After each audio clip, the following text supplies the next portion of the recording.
As promised, I'm going to make a video answer key for this 13-2 worksheet. Some of us were having some difficulties with it, so I'm just here to explain it out loud. So for numbers 1 through 3, a point on the terminal side of an angle is given. Find the exact value of each of the 3 trig functions of our theta. Okay, so for a question like this, the first thing we want to always do is graph it. Okay, so I'm going to set up my coordinate plane. I'm going to plot the point on my terminal side, so -4, 3. And the angle that I'm drawing is the angle that I'm looking for. Okay, now we want to find the exact value of the trig function. So to do that, anytime we're looking for a trig function, we need a reference angle. Now, a reference angle is the positive acute angle made between the x-axis and the terminal side. So my reference angle is actually going to be this angle in here, right? In between my x-axis and my terminal side. So theta, right there. Now, in addition to this, I can also drop a vertical line from the point, right, because that's the point -4, 3, and in that, create a right triangle that I can perform the sine, cosine, and tangent on.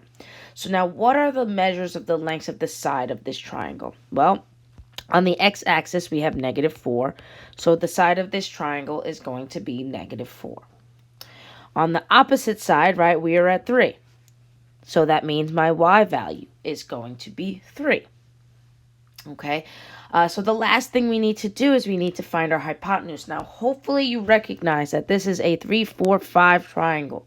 But if you don't, you can always use the Pythagorean theorem. 3 squared plus -4 squared is equal to, well, we'll call this r squared. Now, I'm using r to represent the hypotenuse because that's the variable you'll see repeatedly used, and it's the variable that's in our little formulas. And when we talk about the unit circle, that r is really just standing for the radius. Okay, so when we add these together, remember the negative sign cancels. And when we take the square root of both sides, know that this r value can never be negative. There's no negative distance on this r value. So we will always be taking the positive r. So now we have all 3 sides of our right triangle. So the rest is to find the sine, the cosine, and the tangent, right? Because those are the 3 that we want. Now, when we know that sine is equal to opposite over hypotenuse. Now, that's going to be 3/5. But when we are on a coordinate plane, if we are given a point, it is also equal to the y value over the r value. Those 2 things are going to be equivalent, okay? So we get that our sine is 3/5. Cosine, we know, is adjacent over hypotenuse. Adjacent being the side that is attached to the angle. So this is my adjacent side. Notice that's also my x value over my hypotenuse, which is my r value. So what is my cosine? Well, it's going to be with the sine, -4/5. And it's important to keep the signs when we are working with this because it tells me what quadrant we're in. Tangent is opposite over adjacent. So now on this triangle with this theta, my opposite side is my y value. My adjacent side is my x value, giving me 3/-4. Okay, and now if you notice, when we do all students take calc, it works out that sine is positive in this quadrant and the other 2 are negative. So that's just further proof that that is true. Okay, so let's try the second one. 2, 3. We start as always, drawing the picture out. We have an x value of 2. We have a y value of 3. So that's going through this point right here. So we have this angle in quadrant 1 right now. Okay, so where is my reference angle? Well, it's the angle made between the terminal side and my x-axis. That's that angle. So my reference angle is right here. Now I can draw that imaginary vertical line to create the right triangle that I'm looking for. So now what's the measure of each side? Well, the measure of this side is 2 units, positive 2. The measure of the other side is 3 units, right? It's the x and y values of the point. Okay, so now we can use the Pythagorean theorem to find the third side. Okay, so 3 squared plus 2 squared is equal to r squared. 9 plus 4, 13 is r squared. Square root of both sides. We get square root of 13, which does not reduce, is equal to r. And because they're asking you for the exact value, we need to leave our answers in terms of radicals, okay? A rounded decimal is not considered an exact value. All right, so we got radical 13.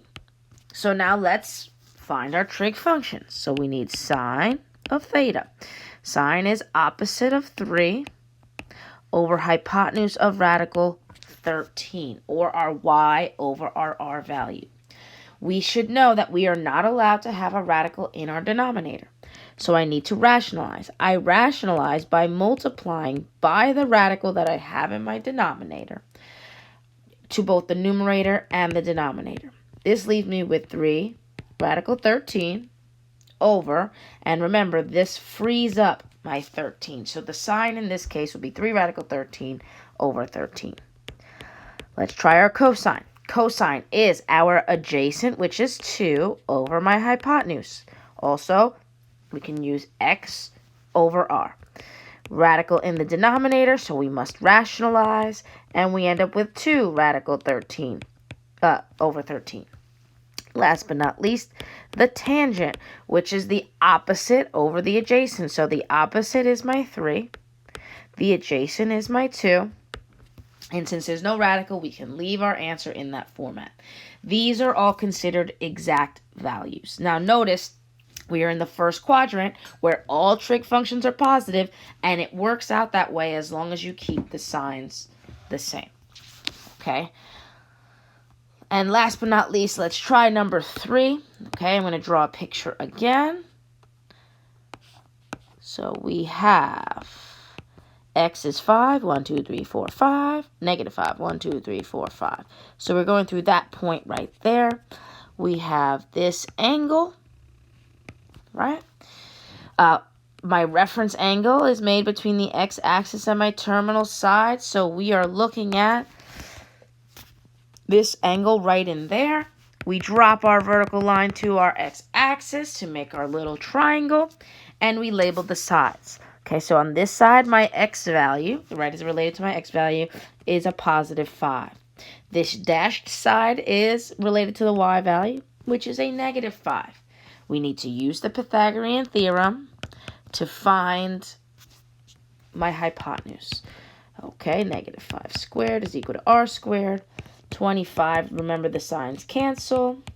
We get 50 is equal to r squared. Take the square root of both sides.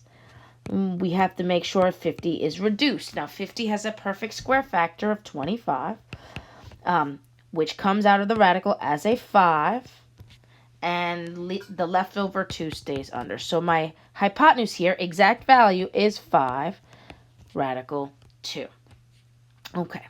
Now that we have all the sides of my triangles, I can identify my sine, cosine, and tangent. So sine, opposite is my y value over hypotenuse, which is 5 radical 2.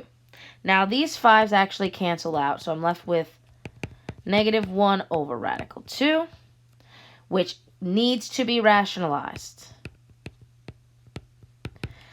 The numerator becomes a negative radical 2. The 2 comes out of the radical in my denominator. Let me make this a little bit smaller.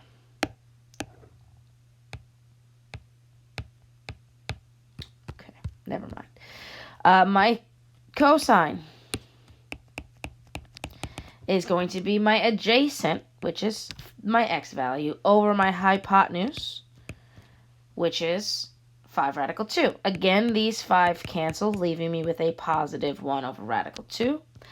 Must rationalize, and I get a final answer of positive radical 2 over 2.